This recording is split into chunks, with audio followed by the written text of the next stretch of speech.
morning. Good morning, good morning, good morning, YouTube viewers. Good morning, Facebook Nation. Good morning to everyone across the world, every language, every color, every nationality. Good morning to everyone. Before we start, rainy day, so we have a fitting topic to go along with the Memorial Day weekend. And first and foremost, I would like to thank and give gratitude as well as condolences for all soldiers, all military personnel, not just here in America, but across the world, who have lost their lives in the pursuit of making a better society or world for their people, who believed in a cause. So the reason I say this is because at the end of the day, we understand that propaganda plays such a big part in turning one group of people against another. But we here as common folk, we understand now how these roles are being played out, not just here in our own land, but in lands all across the world. I also would like to send condolences to the people in Florida who suffered this mass shooting over the weekend, as well as to the citizens and the people of Colombia who have risen up against their government because they understand that, you know, they're being played too. This is something that's being played out all across the world. So today's topic will open up your eyes to what's really, not just what's really going on, but to make us all a little more conscious of what is happening. And through this process of what we're going to discuss today, you can read through any situation, because all things apply. It's only when we allow ourselves to be put into a microcosm, a bubble, to believe that we are special, to realize that the same thing going on inside your bubble is happening in this bubble, that bubble, that bubble, and that bubble, no matter where it is. And it's all the same thing. And when you open your eyes, we can all see it. So this is part 2 of a topic that I entitled Live for Today, for Tomorrow We Die. And that is scripturally taken from a religious text which most people here in this country read, which is the Bible. And I'm going to tap in on one more quote from that book. So this is not about religion, but I will use not this quote, but another quote I will use from the Bible and make sense out of everything. And at the end of this video, you're going to say, wow, now I understand what this man is talking about. Not just me, but there are others. So when I say we, when I'm speaking, there's other people in this world who have opened up their eyes. And once we all become conscious, it doesn't matter what I'm saying. That person is saying the same thing. And that person is saying the same thing. And that person is saying the same thing. Although we don't know one another, and although we come from different walks of life, we all have that same message. And that comes with consciousness. Once consciousness is achieved, everything becomes sort of predictable. So the topic is Live for Today, for Tomorrow We Die. And in parentheses, it's your mental state versus reality. Now, I want to read a quote, and this quote I thought of over the weekend, and I think it's fitting. I think it ties in. And it shows what we all on this earth are up against when it comes to change. And will the world change? Will my relationship get better? Will my job continue to improve? This encompasses and answers every part of it. So it goes, change is like standing along a river with a million others standing beside you, shouting, there is no river. Yet in front of you, a river stands, and that's Dennis Crosby. So what this means is it's not based on a science, but there's a science that goes with this, and it's a science that is real, science that is being studied in universities all over the world, something you may not know about, and a word that you may not even be familiar with. And what this science is called is agnotology. Agnotology. A-G-N-O-T-O-L-O-G-Y. Agnotology. And what that science does is it studies ignorance, the manufacturing of human ignorance. And you would say, wow, why would they want to, make us ignorant? Well, open up your eyes. it's a science, it's real, and it's being used in marketing, and it's used in your everyday life. And even people who don't even know that they're using it, they use it when they play mind games with you. They're manufacturing ignorance. It can take place in a relationship, where a person says, hey, nobody's going to want you. And if you hear that long enough, you what? Begin to believe it. That is a word for that, and the word is agnostigy, the manufacturing of ignorance. So let's talk about that. Okay? So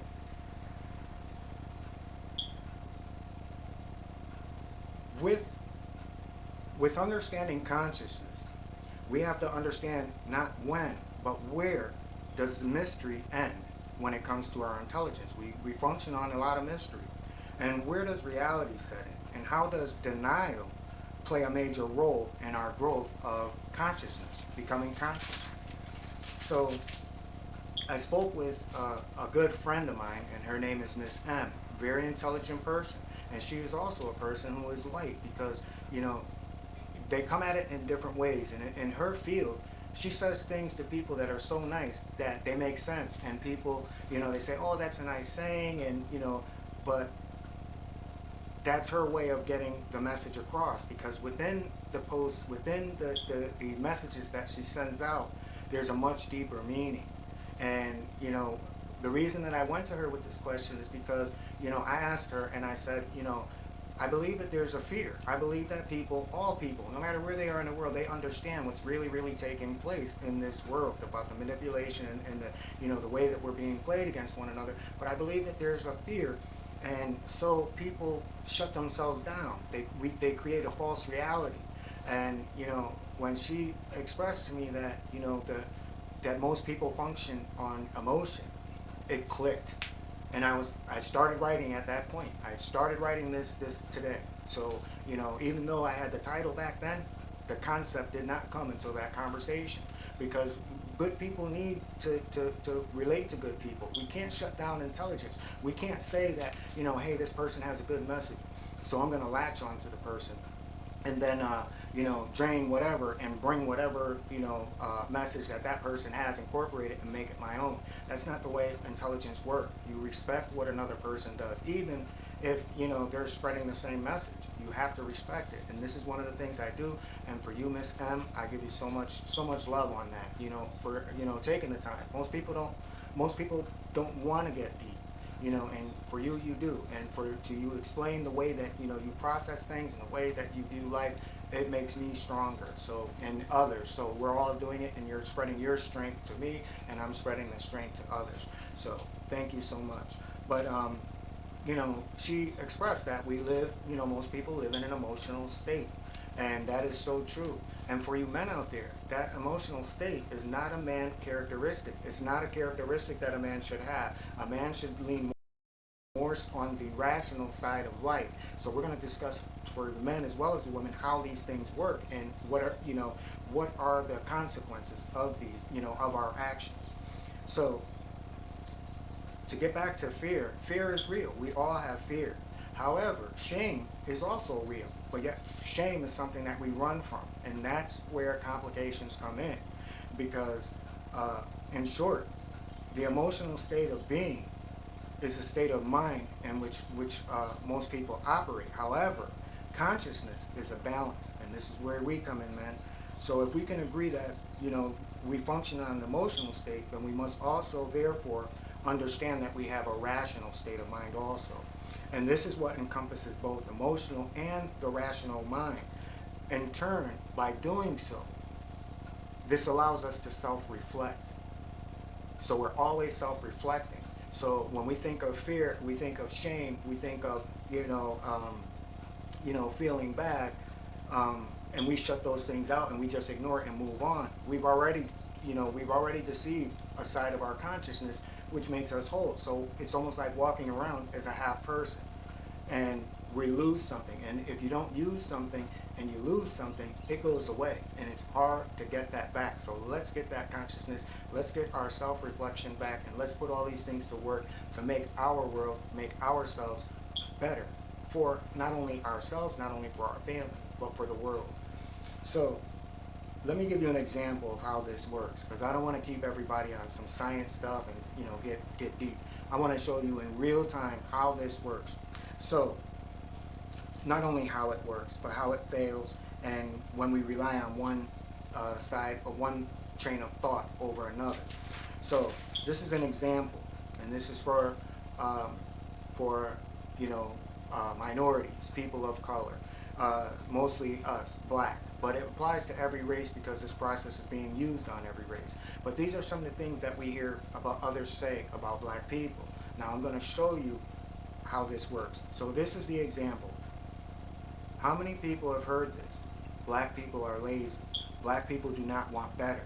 Black people are only good enough to make babies, rap, and play sports. Now, these are emotional statements. It has nothing to do with rationales. These are emotional statements. So if we add something if we add rationality to those statements, there's a whole different outcome in how we look at not only our life, but how we look at those statements, and how it shuts down another person to say, this is your ignorance, because you're making, you need to get away from your emotion and deal with what is, which is rational, because what you're saying is untrue. So therefore, it makes that person look small because So let's change this. Let's change this. It's the same thing that was said, but we're going to add rationale to it along with the answer to change the narrative. And this is how we change the narratives in our lives. You can change the narratives in relationships. You can change the narratives on your job. You can change the narratives anywhere, because you're conscious, you're balanced. Okay? So now, that same thing where black people are lazy. All right? So when I hear that from someone, this would be my response. May 31st, 1921, black people built a self-reliant financial system, also known as Black Wall Street. However,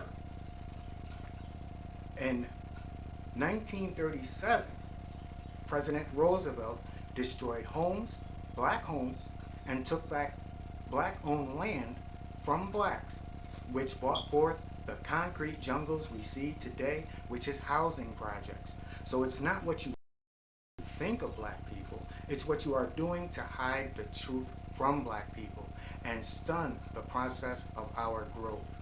So you can say what you want about black people, but every time we as black people rose up, you did the same thing that was in the Bible, where the angels went to God. Now this is that quote from the Bible, where the angels went to God and says, we must destroy Babylon, because if we allow them to continue to build, they will become like us. Isn't that same philosophy being played out right now? Isn't it ironic that in 1931 that they destroyed any kind of black economic system that blacks were building? Isn't it ironic that 6 years later they took away the land, paid pennies on the dollar for the land, and took this land from these people, tore down their homes, tore down the businesses, and built concrete jungles? But if we as educated black men and women, because we know this history, but yet we do nothing to share it. So this is why when people watch my videos and I say that our generation failed, these are the things that I mean. Because we turn a blind eye and we deal with the emotion. As long as we don't, if we speak up, then we're going to face consequences. If we tell the truth, we're going to face consequences. And then now this is that emotional fear. So when we think of, is there a science to this? Is there a master plan for what we face? Not only as a black people, but what we're facing as a nation, being turned one against one another. The world hating the Asian people. But yet and still, how many of you out there understand that, we're out here believing that, the Chinese people are against us. Any country, just like us, is going to want the best for their people. However, they've got it bad because right now they're not only experiencing racism here, but in their own land. The Chinese government is taking their homes, giving them pennies on the dollar, taking away their livelihoods, tearing down their farms to build infrastructure for the Chinese youth of tomorrow. So what do they do with those people? They're not telling you that around the world, they're not saying this in the news, that a lot of those people are jumping off of towers. Their suicide rate is so high, it's off the charts. And it's not stopping. And it's not just in one city. It is happening from one city to the next, to the next, to the next. They are taking the land. So, we can stay in a bubble. We can stay in this ignorance. And when I came up with the title, Live for Today, for Tomorrow We Die, it's fitting for what it is that we're doing. We are living for today. We're not looking back at our children. We're not looking at the generation that's forthcoming. And as far as growth on a world system, we're just in this country alone. Our youth is the last thing that they're worried about right now. It's the last thing that is being cared for. So our youth is the same equivalence to those farms that those people are losing in their land in China. Our children are facing the same things that those children in Colombia are facing right now, where their destiny is poverty. So when we think about crime, and when we think about gangs, and when we think about all these other things, think of the word. Think of that word, agnothagy. Think of that word, agnothagy. The science of the manufacturing of ignorance. So, we have to become conscious. And as black men and as men all over this world, we have to, come together. We can't stay in this cloud, and we can't let untruth dictate our reality. We can't do it. So, this is why I entitled these videos and this program, Morning Motivation, because it's morning time. Each morning we get up, we can make a change. Each morning we get up, we can take a stand. Each morning we can get up and we can make a difference. And this is what I'm going to do, because as we speak, you see that I'm dressed. What my day is, I've gone through everything over the winter. I'm going to make donations. And I want to clarify this, because there are two, and this is how this works. There are two organizations in the city in which I live. One of the organizations, they donate and they help out and they do this, but there's a dark side to this organization. I've donated to them for the past 4 years. I'm not doing that this year. I've found another organization which is doing something far greater, which does not have a dark past, and they do things for the people with no strings attached. And they treat people like humans. So, these are the little changes that we can make. And this is a change that I made just by donating clothes. That there was a thought process that went into not only who these clothes are going to, but what about the organization that is handling the clothes? How do they deal with people? Do they treat them with respect? Do they treat them with dignity? Are they really in it for the people, or are they really in it for selfish motives? So I made the choice after researching both of these organizations, and I chose the one, and that's where those clothes are going. Because I spent hard-earned money for those clothes. And I want those clothes to go to people who can appreciate, people who when they hand those clothes to those individuals who can need them, that they're doing it with clear, and they're doing it with those people in mind. So this is just my way, and I'm hoping that, we all got something from this, because, consciousness comes with change. And if we're that one person that's standing in front of that river, and 1 million people, as far as the eye can see, are standing there, and they're all shouting, there's no river in front of you. And just to make you look stupid, a river can't stand. Okay, well, there is a river. And if you believe that there is no river there, then move it. And that doesn't mean divert it. Move it. So it is standing there, and it's not going to move until it decides to move, or divert itself, or dry up. But the fact remains, it's still a river. And with that, everyone, have the most beautiful day. Have an awesome day, and share this, because every young youth should hear this, because it gives them a different way of responding when they have to deal with the teacher who says, you'll never be that. When they have to deal with the policeman who says, hey, this is all you guys are going to do. Or they can say to anyone who questions their self-worth, you as a parent, you as an adult are conscious enough to provide an answer that shuts those things down. And that's where change comes. Change comes from knowledge. But first, you have to understand we have to understand ourselves. So with that, everyone have the most beautiful day. Enjoy this holiday weekend. Make the most out of life and educate ourselves, because that's our greatest weapon. And with that, it doesn't take a gun, it doesn't take a knife, it doesn't take screaming or yelling. It just takes time to open up a book or to research on a computer to find the questions in life that you need answers to so that we can stand for one another and stand for justice and stand for what's right. With that, everyone, have the most beautiful day, and thank you once more, Miss M, for your your knowledge, and for all the other women and men who have provided knowledge to help me to become the man that I am. So without you, there could be no me. Have a beautiful day. Peace and blessings.